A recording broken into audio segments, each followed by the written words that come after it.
Junaid Baghdadi রাহমাতুল্লাহি আলাইহি উনি গ্রামের বাজারে একদিন বাজার করতেছেন। এক মহিলা বুড়ি আনাজপাতি বিক্রি করে। এই মহিলা জুনায়েদ বাগদাদীর দেখে বলে, জুনায়েদ, তোমার মুখে দেখা যায় কিছু দাঁড়িয়ে আছে। জুনায়েদ, আমার বাড়িতে একটা ছাগল লালন পালন করি, আমার ছাগলের মুখেও কিছু দাঁড়িয়ে আছে। জুনায়েদ রে, বলো দেখি তোমার দাড়ি দামি না আমার ছাগলের দাড়ি দামি? কোনটা দামি গো? ছাগলের না মানুষের? জুনায়েদ বাগদাদী নীরব, কোনো জবাব দেন নাই। বাড়িতে চলে গেলেন। এশার নামাজ আদায় করে তিনি ঘুমালেন।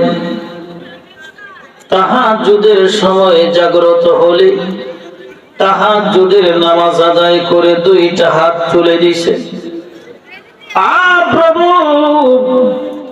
এক মহিলা জানতে চায় তার ছাগলের দাড়ি দামি না আমি জুনায়েদের দাড়ি দামি। পারলাম না তার প্রশ্নের জবাবটা দিতে, কারণ আমি জানি না আমার শেষ বিদায়টা ঈমানের সাথে হবে কিনা। প্রভু, আমি জানি না মরার সময় আমার জানটা কোন দলে নিবে, আযাবের ফেরেশতায় নিবে না রহমতের ফেরেশতায় নিবে, এটা আমার জানা নাই। মরার পরে জানতে পারবো কোন দলে আমার জান নিছে।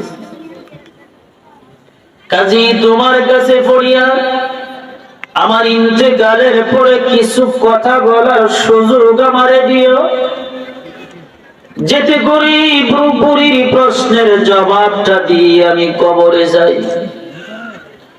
আল্লাহ রাব্বুল আলামিন জুনায়েদ বাগদাদীর দুয়ারে কবুল করে নিলেন, ইলহামের মাধ্যমে জানায় দিলেন, জুনায়েদ রে, ইন্তেকালের পরে তোমাকে কিছু কথা বলার সুযোগ দিব। আল্লাহ ইচ্ছা করলে পারেন কিনা? অনেক মরারে জীবিত করছেন কিনা? জুনায়েদ বাগদাদী ভক্ত মুরিদদেরকে ডাকলেন, তাদেরকে ডেকে ওসিয়ত করলেন, আমার ইন্তেকালের পর গোসল দিয়ে জানাজার নামাজ আদায় করে কবরস্থানের দিকে যখন নিয়ে যাওয়া হবে, যাওয়ার সময় বুড়ির দোকানের সামন দিয়ে আমার লাশটারে লইয়া যাইও। কেন? যেতে উত্তর দিয়ে তিনি কবরে নামেন।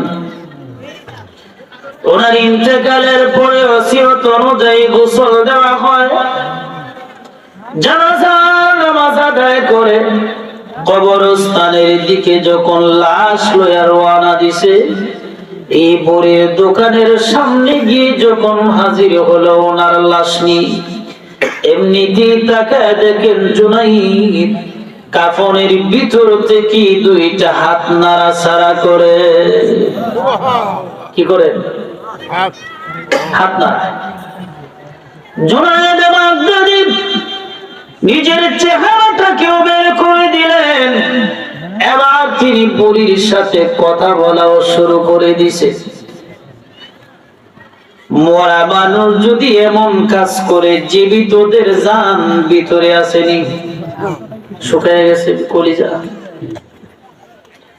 জুনায়েদ বাগদাদী বলেন, বুড়ি, তুমি জানতে চেয়েছিলে তোমার ছাগলের দাড়ি দামি না আমি জুনায়েদের মুখের দাড়ি দামি? বুড়ি গো, তোমার প্রশ্নের জবাব হলো তোমার ছাগলের দাড়ির চাইতে আমি জুনায়েদের দাড়ি 1000 কোটি গুণ বেশি দামি। বুড়ি বলেন, জুনায়েদ, জীবিত থাকতে কেন জবাবটা দিলে না? মরার পরে লাশ হইয়া কেন দিলে? এত সহজ জবাব মরার পরে কেন দিলে?